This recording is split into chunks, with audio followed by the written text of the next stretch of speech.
Okay, I think I'm live. Yeah, if you guys are just coming in, whatever reason, I was not able to go live on my scheduled stream, but we are here.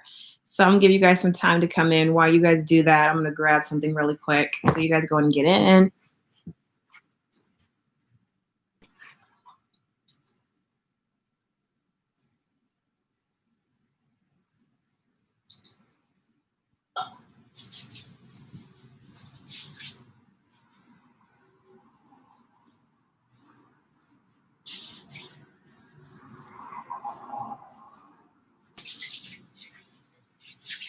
Okay, people, I hope you guys are in here. Awesome. We are not live on Instagram, just YouTube. And so I am happy to be with you guys today. All right. I hope you guys can hear me. Technical difficulties been going on with YouTube and Instagram. And make sure my glitter is not all over the place. Got a little shimmer, sparkle going on. Hey, Raven. Hello, guys. Yeah, so without much further ado, we are here. So you guys are picking up in the room. If you guys haven't done so, go ahead and like this page. I like this page. Subscribe to this channel if you haven't done so yet. Go ahead and subscribe, hit the like button, and let's get it popping in the chat room, in the comment section, and let's connect. I am Tahiri Divine, also go by Diana Prince, the metaphysical midwife.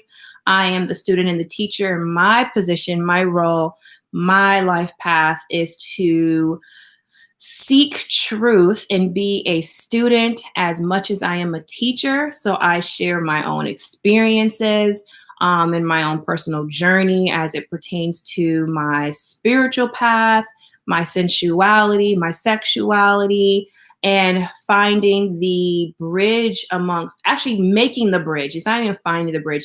I create the bridge on all aspects of myself as it pertains to my spiritual self, my sensual, sexual self, and also myself as being a student and teacher of life. So that's what we do on this channel. This is what we're about on my platform. You guys can find me on all my social sites as Tahiri Divine, including my Yoni sensual practice products as well, which we find on divinelykissed.com. So again, that's divinely, and that's spelled DIVINELY, kissed, KISSED.com, where you guys can learn more about women and men, but this is for women, catering to women to learn more how to tap into their sensual self and finding it's about creating the balance between your sensuality and your spirituality and not putting them separate, knowing that they are one the same, because it makes you a whole entire being. So with all that said, all that long introduction, let's get into today. We're doing the power of prayer, guys. We are narrowing down to like the last few days. So today we're talking about the artist and the muse. And let's get straight into it. So we know what an artist is. An artist is someone who creates, right? It's a person that uses their creative expression, whether it's through the different arts, writing, singing, making music, dancing, creating pictorial visuals, right? Some type of visual expression. And in doing so, being this artist or being in this creative space allows you to release, but not just release, but to be expressive in either an idea or a thought form or a circumstance or situation. We are all artists in some ways, whether we're writing, we're singing, we're dancing, we're creating jokes, whatever it is that we do that is in a form of expression, we are very artful beings. What happens to a lot of us who are creative in that way, our creation or creative expression is blocked. And it typically is blocked because we lack a muse And a muse is a person, thing, or something that we draw inspiration from to create our art. And what I'm here to share with you guys today, or express to you guys today, is that we are both the artist, the one that creates the expression, and we're also the muse. We are the being that is inspiring the creation. So I want us to take that aspect of saying how we are in ebb and flow between being a creator and an inspiration to our own creations. So anytime, I know for myself, I really love writing poetry. And so when I would get into an emotional hang up part of myself, whether it's anger or sadness or something that's or just completely in love or in joy, I would write some of my best poems in that during those moments. And when I wasn't in those, either one of those expressions of being angry, sad, or happy, I didn't have the motivation to write or create. And so I went through this things like, wow, I really enjoy poems. I really enjoy writing. I really enjoy these creative expressors of myself. Why is it that I can only seem to express, or what I felt, I can only seem to express my creative expression unless I was going through a wave of these emotions? Now, having a wave of emotions is not a bad thing. It's definitely necessary to express your emotions, because it's just energy and emotion. So we put that. What I wanted to was to completely embody this title as a poet, and not just have it be limited to my circumstances, typically with my relationships, when I was happy in a relationship, when I was sad or angry or in love. That's when I would really express my poetry, my poems. And so I got to a place in my own self, through lots of self-healing and lots of work, coming into unpacking my own journey and unpacking myself. I found that I was able to create, when I made myself the muse. I was able to draw inspiration from myself.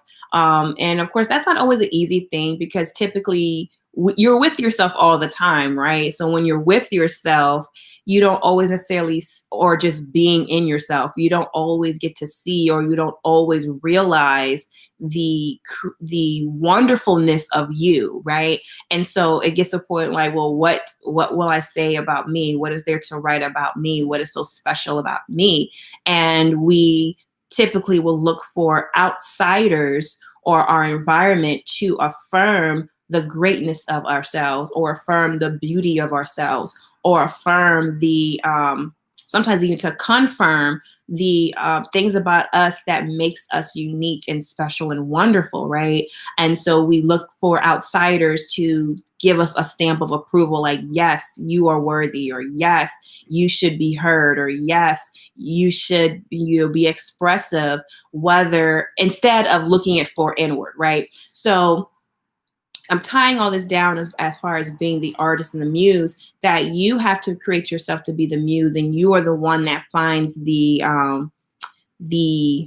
beauty of yourself, the sensitivities, the creation in its infant's form. You are the creation in its infancy form, and you also take on the role as being the nurturing, that creative side of yourself. So you're taking on the role of mothering or fathering yourself, and you are being the one that's guiding you.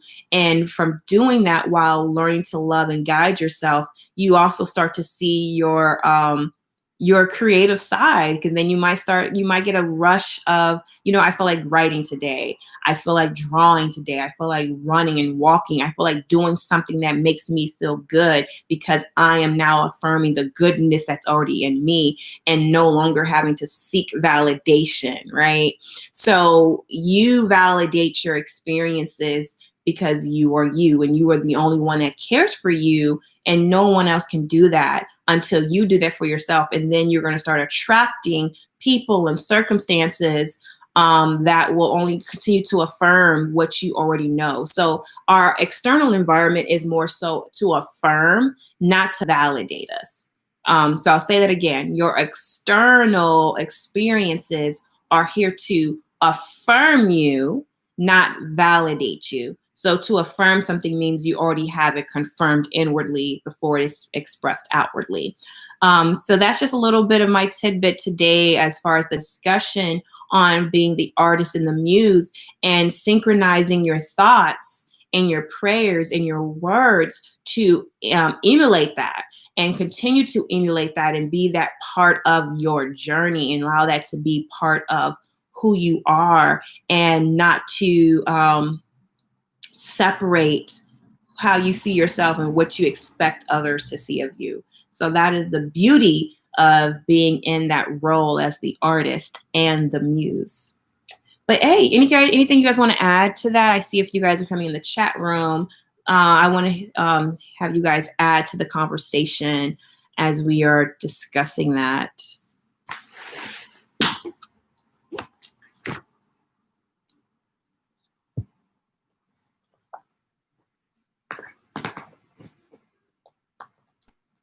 Okay. Well, I wanted to break away and give something for you guys to take with you as a mantra for you.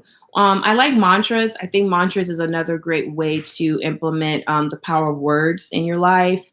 I think the best mantras are the ones that we write for ourselves. However, if you need like a guidepost on how to get started, then this is what I'm going to do. I'm going to give you guys a guide on how to get started. But other than that, you can create your own from here.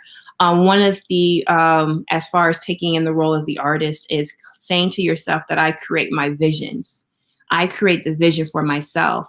I take the paintbrush of life and I draw out what I draw and paint out what it is that I'm here to receive. I recognize that I am imaginatory. I recognize that I'm creative, that I am idealistic and harmonious and a passionate person. And in doing so, I express my reality through my experiences. So that is a mantra that's a little long, but again, it's just a way to get you started. It's not a way to have you stay, hey, 6-figure days, hello. Yeah, so I create my vision is a really great place to start with your mantra. And as you do that, you just visualize yourself, what it is that you see yourself, the kind of person you see yourself being.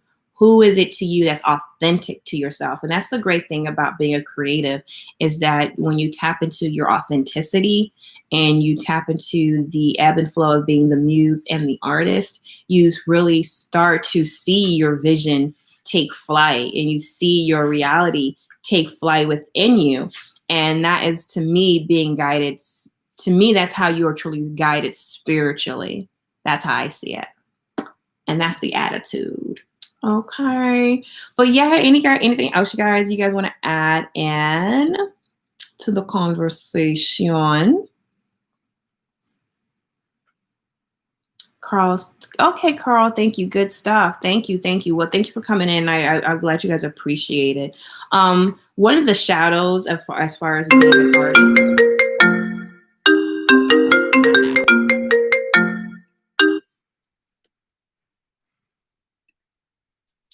One of the shadow side of being an artist, and then we all experience this part, is when we start to undervalue ourselves. Because again, we don't believe that we're worthy. We use, and which makes sense to do this. So I'm not knocking, because I've done this too. We will use our experiences that were negative when it came to our value and our worth as a reason, or as the goalpost on why we think we're not valuable, because, oh, I experienced this, or I didn't have that, or this happened to me, this circumstances. And to validate your truth, yeah, those may have been experienced. Those may have been the experience that you have experienced, but doesn't validate you or doesn't affirm that's who you are, And then when we get to a place in life where it's like, okay, I'm taking the reins back of my life. I'm taking full responsibility and accountability for my own happiness and for my own creative expressions. Because when we don't do that, other people definitely come in and will not only take credit for our creations, but they'll take credit for our existence. And when you have somebody who takes credit for your existence, that creates a slippery slope of you losing even more of yourself. So a lot of times these negative self-beliefs and negative self-experiences come from our relationships growing up, whether through our parents, through our greater society at large. We pretty much can recognize when there's negative programming when we look outside in. And so that's where I come in for myself. It's like, okay, I no longer allow these circumstances to validate me or state what I'm worthy of. I now take the reins back and say that. What color lipstick are you wearing? Ooh, okay. So it's like a combination of three things going on here. I was using the Rihanna, her lip paints or whatever they're called. It's the dark brown one. I actually ran out of it, so I was only using what was left as a lip liner because I couldn't find my lip liner. So I lined my lips with the Rihanna's brown. I don't know. I think it's called Unveil, and then it's also NYX's a NYX nude color. So that's all it really is. It's nothing too particular, but yeah. So it's a mixture of Rihanna's Unveil with a NYX lip color, and then some gloss, some clear gloss to make it a little more succulent. Yeah, but I'm going to start uploading more videos on my beauty channel because I started a beauty channel, Cosmically Classic. You guys can find that on YouTube. I've recorded a lot of videos. I just haven't gotten to editing because I forgot how much I don't like editing. But I like the results of editing, so I had to get back into it. But yes. But yay, guys. Well, anything else you guys want to talk about? You know, when it comes to makeup, that's one thing I love about makeup. Like that's really an artist and a muse kind of relationships, specifically when you're doing it to yourself, because you can be inspired or have like for me, I get inspired when I look at like other girls on YouTube or Instagram and I see like videos or clips or pictures of makeup looks. I'm like, oh God, that's really inspiring. And so I will use them what they created as inspiration to create something for myself. And that's one thing I love about the makeup industry or just makeup in general, cosmetics, is that it is a place to really be creative. Makeup doesn't have to have a one look kind of way. You can just have fun. It's cosmic. So close to it, not cosmetic, but cosmic. I'm going to type it in the chat right here. My beauty channel is called Cosmic. How do I spell channel? Y'all.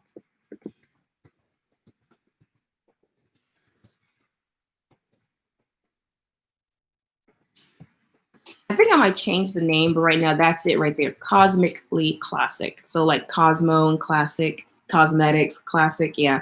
I have to kind of play on the word Cosmo and cosmetics because I believe cosmetics is definitely magical. It's a magical experience.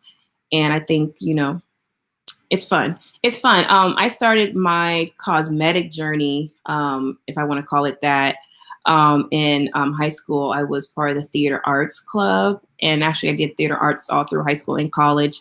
And one of the things I was really, really inspired by was stage makeup. I just love the idea that you could take a face and create a totally different, not just a person, but a being, like an animal or a dragon or some kind of mystical creature. So that's what I really loved about makeup in general and just how you were able to create just a different reality based off illusions, if you want to call it that, shadows and light and all that fun stuff. So that's another aspect of being a creative and not saying that beauty or makeup has to be one way. Oh, it has to be a smoky eye and it has to be, that look, certain looks that people put as popular for beauty. But really the wide range of the makeup industry is so much more than just that. But that's a great part of it too, because I like to do that too. So yeah, I'm looking forward to doing some more different looks and scenes and stuff on my Cosmically Classic. But I got to find an editor. I have to find somebody who wants to edit videos because I just do not like doing it.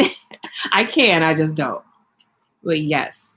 But okay, ladies and gents, that's pretty much it today on the topic, the chat and chill for Power of Prayer today, unless there's some other things you guys want to talk and go into while I'm on the line with you all. And thank you guys too for the likes. I see the likes coming in. I definitely appreciate that. On Impopulin. But alrighty, guys, thank you guys so much for your time today. This is another rendition of the Power of Prayer. We're discussing the artist and the muse and how you are both, and tapping into that with the power of words and thoughts, so that you can not only just express yourself, but also to be the inspiration for your expression. And yes, Yoni videos are coming up. That's exactly what's coming up. I'm gonna be doing some more Yoni videos because that's definitely part of my journey. Something that I haven't been, I have to be honest, it was so fun. I was talking to my coach the other day and she was like, "Are you hiding behind your Yoni?" And I'm like, "What do you mean by that?" And she was like, "Yeah, you're hiding behind it as far as separating the two from each other, as far as your spiritual practice and your sensual practice, not realizing that they're both the same." And I'm like, "Oh my God, you're right." So yeah, more Yoni videos coming up because that's definitely part of my journey and it's a part of my creative expression. So yay to that. But all right, you guys can find me on all my social sites as Tahiri Divine. I look forward to connecting with you guys there. All right, until next time. Peace.